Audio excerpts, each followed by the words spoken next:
భారత ప్రభుత్వం పెద్ద నోట్లను రద్దు చేసే నేపథ్యంలో దాని ప్రభావం కేవలం మన దేశంలోనే కాకుండా ఇతర దేశాలపైన భారీగానే పడింది.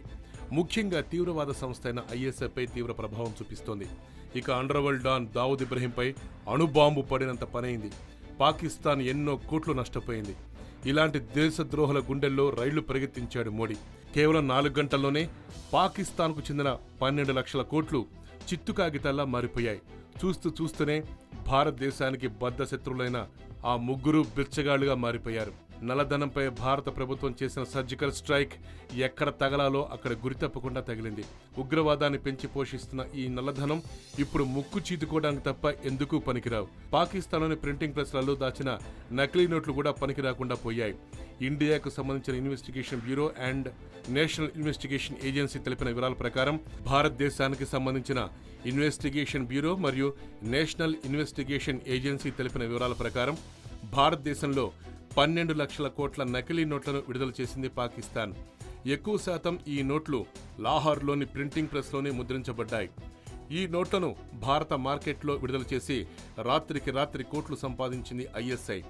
ఇలా చేయటానికి ఎన్ని రోజులు కష్టపడిందో తెలియదు గాని కేవలం ఒక నిర్ణయంతో 4 గంటల్లో తిరిగి బిచ్చగాళ్లుగా మారిపోయింది ఐఎస్ఐ సంస్థ. లండన్లోని ఓ ప్రముఖ సంస్థ భారత కరెన్సీ నోట్లకు ఉపయోగించే కాగితాన్ని తయారు చేస్తుంది. పాకిస్తాన్ కరెన్సీకి వాడే కాగితాన్ని కూడా అక్కడి నుంచి తెప్పించుకుంటారు. కాబట్టి పాకిస్తాన్లో ఈ నకిలీ నోట్లను ముద్రించడం సులభమయ్యేది.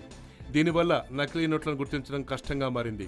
ఇలా చేసి భారత ఆర్థిక వ్యవస్థను తల్లకిందులుగా చేయడానికి ప్రయత్నించింది ఐఎస్ఐ. కానీ ఇక్కడ మోడీ మైండ్లో ఎలాంటి వ్యూహ రచన రచింపబడిందో అంచనా వేయలేకపోయారు ఎవరు.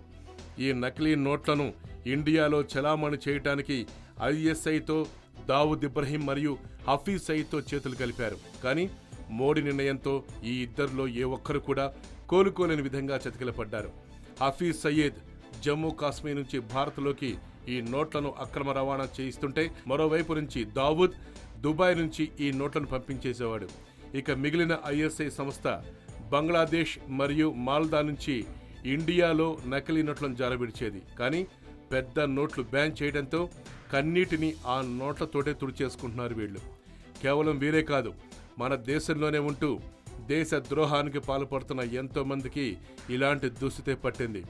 సాధారణ ప్రజలకు మేలు కలిగించే ఇలాంటి నిర్ణయాలు తీసుకున్న భారత ప్రభుత్వానికి మోడీకి జోహార్లు. జై హిందుస్థాన్.